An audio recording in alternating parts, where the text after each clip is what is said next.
कि सब खत्म हो गया, कर्जे में आ गए। अब कर्जे में आ गए, 8 साल का इनका बेटा टेडी, टेडी को हो गया ब्लड कैंसर। डॉक्टर के पास लेके गए, डॉक्टर कहता है ब्लड कैंसर एडवांस स्टेज का है। एडवांस डॉक्टर के पास लेके गए, वो क्या कहता है लास्ट स्टेज का ब्लड कैंसर है, ल्यूकेमिया हो चुका है। अब पैसा नहीं, क्योंकि बीवी सब कुछ लेके जा चुकी। चार्ली मंगर अब क्या करें, अब सब कुछ अपनी एक्स वाइफ को दे चुके, बहुत बड़ा कर्जा लिया, कर्जे से काम नहीं चला तो महंगे इंटरेस्ट रेट पे और कर्जा लिया ताकि बच्चे को तो संभाल लूं। बच्चा ही तो रह गया मेरे पास, रह क्या गया, मेडिकल एक्सपेंसेस इतने ज्यादा, इंश्योरेंस इनकी थी नहीं उस समय। 1.5 साल तक चार्ली मंगर अस्पताल की चेयर में आंखें खोल के बैठे रहते थे कि मेरा बच्चा ठीक हो जाए, सो नहीं पाते थे।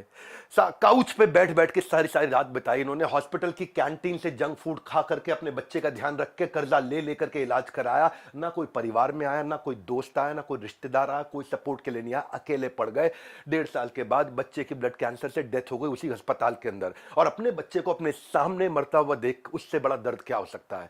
पोस्ट ट्रोमैटिक स्ट्रेस डिसऑर्डर, जिसको बोलते हैं PTSD, post traumatic stress disorder, इतना ज्यादा हो गया था शरीर कांपने लगा था उनका। इसको बोलते हैं पैरानोइया। ये स्टोरी जाननी जरूरी इसलिए है कि कोई ये आदमी कहां से कहां निकला। इसको बोलते हैं कैसे वैली से माउंटेन के पीक तक पहुंचना होता है। इसको बोलते हैं डिफिकल्टी से पॉसिबिलिटी क्रिएट करना। इसको बोलते हैं रिसेशन और डिप्रेशन से प्रोग्रेशन क्रिएट करना। 30 साल का बंदा, डिवोर्स, पूरी तरह से ब्रोक, गरीब, कर्जे के अंदर, ह्यूज डेट, बेटे का देहांत, कोई फैमिली नहीं, कोई फ्रेंड्स नहीं। 99% लोग अगर इस स्थिति में आएंगे या तो ड्रग एडिक्ट बन जाएंगे, अल्कोहलिस्ट बन जाएंगे, मेंटल ट्रॉमा में चले जाएंगे या सुसाइड कर लेंगे। चार्ली मंगर है ये, अद्भुत व्यक्ति हैं। क्योंकि इस बार इस साइकोलॉजी को समझना पड़ेगा भाई साहब। ये साइकोलॉजी को समझोगे ना तो अंदर से मजबूत हो जाओगे।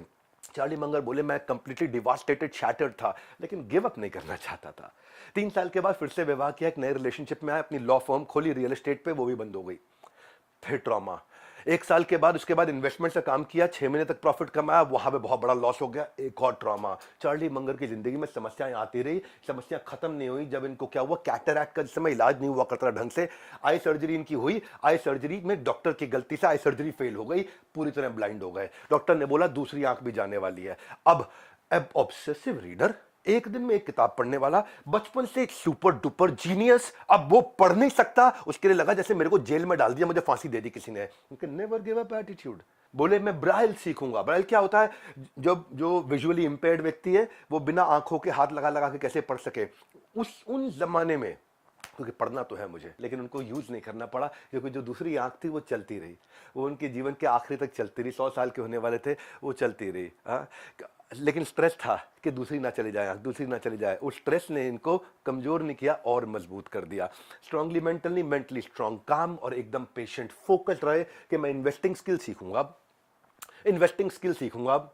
और उसके बाद इन्होंने इन्वेस्टमेंट करना शुरू किया। इनकी वॉरेन बफे से मुलाकात हो गई। वॉरेन बफे ने इनको अपना इन्वेस्टमेंट एडवाइजर बना लिया। 1978 में वॉरेन बफे को इतना भरोसा हो गया इन पे, इतने ट्रॉमा से निकले फिर भी इतने पेशेंट, इतने स्ट्रेस से निकले फिर भी इतने काम, इतने बड़े लर्निंग मशीन। उन्होंने कहा आप मेरी कंपनी, मैं चेयरमैन, आप वाइस चेयरमैन। कमाल हुआ। वहां से शुरुआत हुई 1978 से। इन्वेस्टिंग स्किल की एक्सपर्टीज से इतना वेल्थ क्रिएट करके दिया। इनके ऊपर कई किताबें आज लिखी जा चुकी हैं। ट्रांसफॉर्म कर दिया एक बड़े कॉन्ग्लोमरेट में, बर्कशायर